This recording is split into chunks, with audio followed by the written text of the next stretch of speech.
Shalom, Israel. This is Bishop Nathaniel. The Israelites have been scattered across the four corners of the earth, as prophesied in Deuteronomy, the 28th chapter.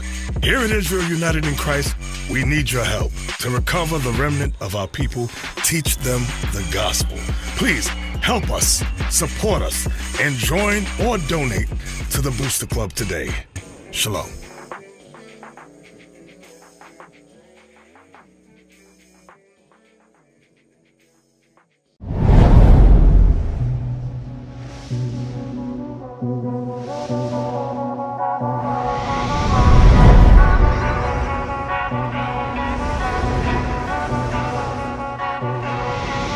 We was on the bottom, yeah. Now we headed to the top, new level. On my level, don't see anybody, I don't see him. This right here could never stop, this could never stop. Ay, this right here could never stop. Hold up, nah, nah. Ay, this right here could never stop. Hold up, nah, nah. Ay, this right here could never stop. Hold up, nah, nah. Ay, this right here could never stop. Hold up, nah, nah. One time, ay. I live on a job, right? Yeah, I'm always at work, right? Real people stay by me, right? Haters wanna do hurt, right? Know they tryna stop me, right? Drag my name through dirt, right? I don't feed into the hate, right? I just answer with a smirk, facts. I feel so special, facts. I know my worth, facts. My bloodline royal, facts. We the kings of the earth, right? You can't stop this.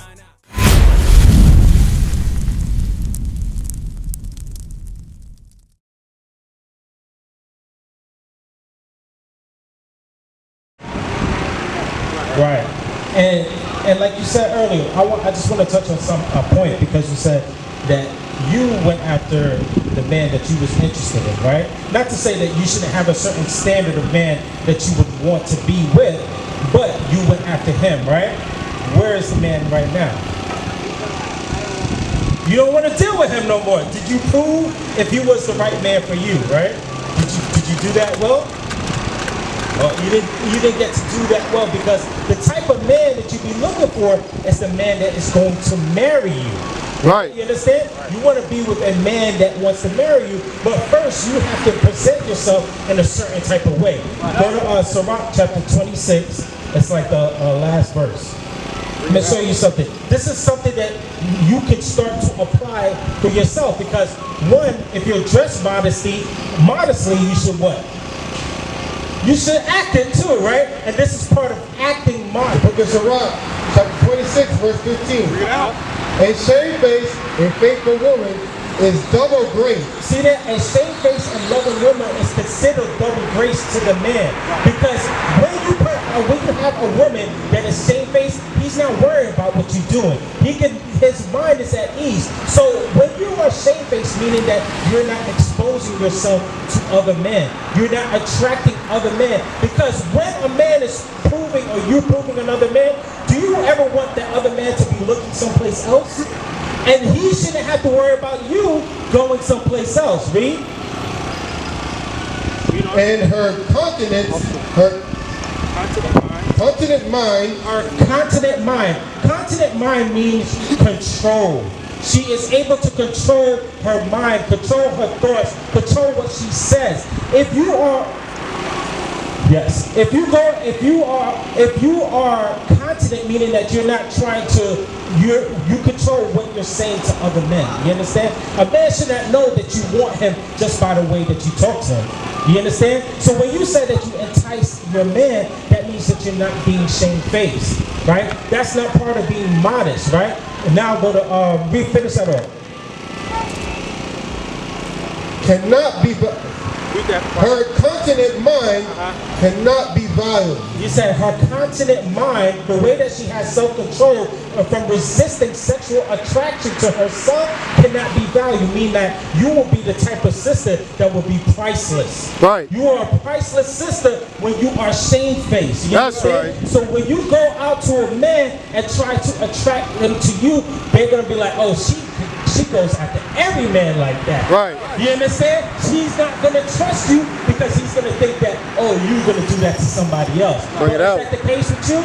No, that's not what you are supposed to be. But that's the way he's thinking when you're not shamefaced. Give me that Proverbs 31 that you was about to do. 10 and 11. 31, 10, 11. The book of Proverbs, chapter 31, verse 10. Who can find a virtuous woman? For her price is far above rubies. You see that? When you are a virtuous woman, your price is far beyond rubies. Do you know how much 10 rubies cost? Probably $1 million, but guess what? God says when you are virtuous, you are worth much more than that. There's no price tag on you.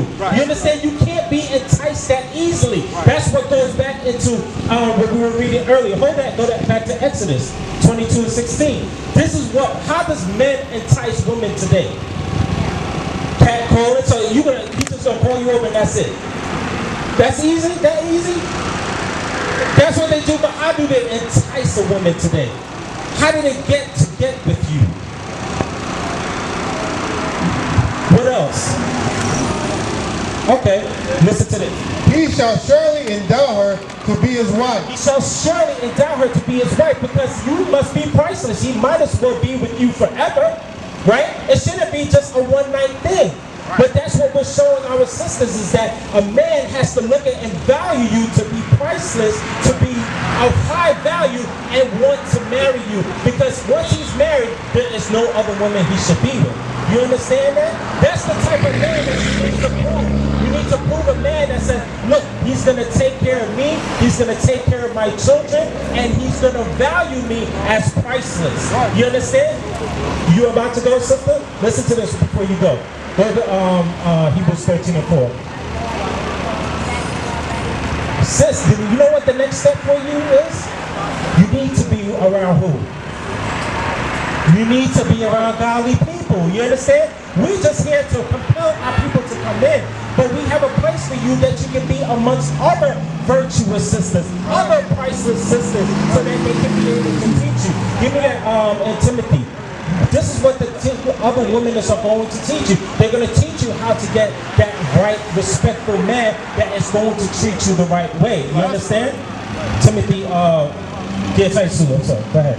Book of Titus, chapter 2, verse 3. The aged woman, likewise, that there be a behavior as becometh holiness, not false accusers, not giving too much wine, teachers of good things. Teachers of what? Teachers of good things. They're going to teach you good things. How you, as an Israelite sister from the tribe of Judah, you are priceless, and no other man should be other with you except he's going to marry you. You understand? That's the only man that you should be looking for, and that's what you have to prove to see if this is the right person that is going to treat me right. You understand? He's not going to leave me. He has a place for me to stay in. He has a job. These are the requirements for a man to be with you. Did you know that? That's the requirements you should be looking for, B. That they may teach the younger women to be sober, to love their husbands, to love their boyfriends, to love their husbands. See that? You have to learn how to love a husband. You're not supposed to just love a boy or some guy that I met or a man. The real person you're supposed to fall in love with is your husband. That's who you should be looking for, Reed. To love their children. And to love your children. How to raise up your children in the scriptures. How to raise them up the right way. That's where we're compelling you to come in. Not just to sit and to listen to us here, to be around other righteous sisters that's going to teach you God's commandments. And that's what's going to make you grow. Are you looking to grow as a sister? Are you looking to grow as a rural Israelite sister? Then you need to come to the school. You need to be around other righteous women so they can be able to help you grow into that rural sister that you're supposed to be. You understand? Read on. To be discreet, chaste, keepers at home. To be discreet, because guess what? No other man should know what you are, how attracted you are to him. You understand? That's being discreet. Covering up yourself, that's being discreet. These are the things that you will learn from other righteous sisters. Read. Keepers at home, good, obedient to their own husband. That's what they're going to teach you, how to be obedient and respectful to your own husband. And that man is going to be obedient and respectful to you, and he's going to treat you the right way. You understand, sister? So that's what we're compelling you to do. You have a flyer still? Take the flyer. You can come today. You can come learn today. Meet some of the sisters so they can help you and let you grow in these scriptures. Because you're not going to get that on these streets. None of these sisters out here are teaching you this word. Has anybody told you to say, hey, let me show you how to raise up your children the right way? Did any of these sisters say, hey, let me show you how to find a real man, a real husband? Because guess what? They don't know what to do. Because they don't know these words in this Bible. They don't know God's laws. They don't know who they are. They don't understand the conditions that they're in. So we create a cycle. Mother is teaching daughter the same thing. Give me that Ezekiel 16:44. Listen to this. Tell me if that's not true. Is your mother married? She's not married. How many children? How many brothers?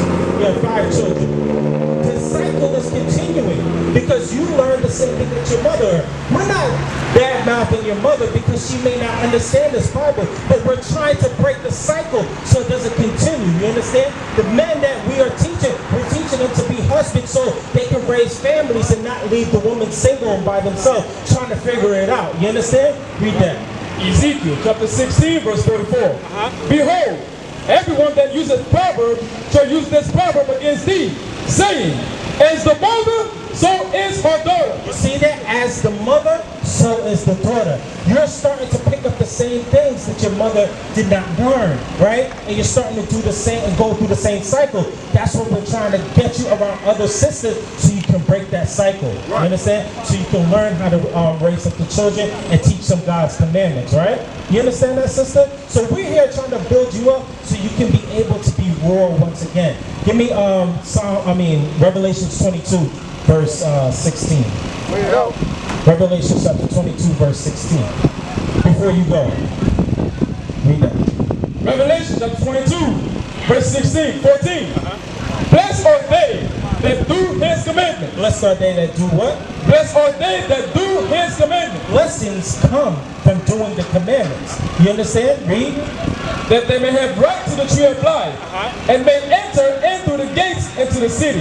To enter into the gates of the city. That's the kingdom. You cannot enter into the gates of the city if you're not keeping the commandments. And one of the commandments is to come together as a people. You understand that? So if you say, I'm just going to meet you here next week, no, you're not keeping the commandment. Your commandment is to be around your other righteous brothers and sisters that are waiting for you.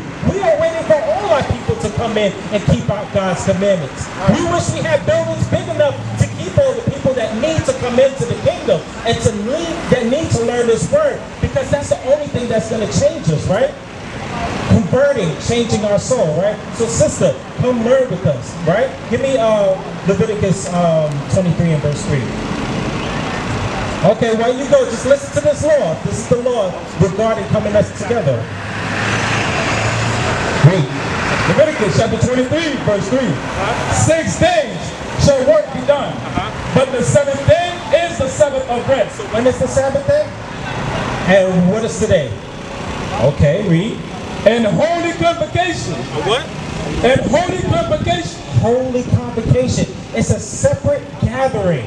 You understand? We can gather together any day of the week, but especially on Saturday, on God's Sabbath day, we must gather together. That's the one time we must gather together. Read. And holy convocation. You shall do no work therein. It is the Sabbath of the Lord in all your dwellings. So no matter where you go, let's say you move out of this area, guess what? We have a place for you to gather someplace in Florida. We have a place of gathering in Georgia, in New York, in California. Anywhere you go, guess what? We have places for you to gather so you can be around your righteous brothers and sisters. You understand? It's not just right here. We're building an entire nation. We are gathering the 12 tribes of Israel, blacks, Hispanics, and Native Americans, back to who they are so we can be a nation again. Not just niggas, coons, spics, wetbacks, porch monkeys. Those are the names that they call us now, right? But we're gathering back as the nation of Israel, right? Zephaniah chapter 2, verse 1. Before you go, sister, we are trying to get you to be around your righteous brothers and sisters that can help you grow and help you with your children. Because our children need fathers. And guess what? Every man here can be a father to your children. We can help your children learn and grow because they don't know much yet. So we're going to help you and we'll help your children. You understand? Read. Zephaniah chapter 2 and verse 1. There you go. We're going to Zephaniah chapter 2, verse 1. Bring it out. Gather yourselves together. Yeah. Gather together, O nation, not desire. Gather together, O nation. See what God calls us? He calls us a nation. He doesn't call us black people. Right. He doesn't call us Latin people. Right. He calls us a nation, and our nation is Israel. Yes, that's right. Who we are, and that's what we're trying to get back to. Right. Because we lost our heritage. Dude, look at all this destruction that happened to us. Right. Ropes of iron on our necks, being whipped on our backs. The women were being raped and used. But now we're coming back and showing you that you're priceless and you're God's chosen and you're royalty. And the only way that we're going to get that back is if we come back together and keep the Sabbath day. We used to scream black power while Heron was pushed. But at the end of the day, nothing's in vain. IUIC has been given a vision. The tents of Judah has risen. Many has attempted the mission, minor murmuring, omitting, and missing the mark.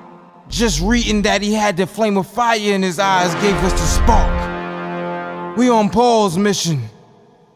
We out on the road, purple and gold, from Mexico, Cuba, Haiti, Ghana, Sierra Leone.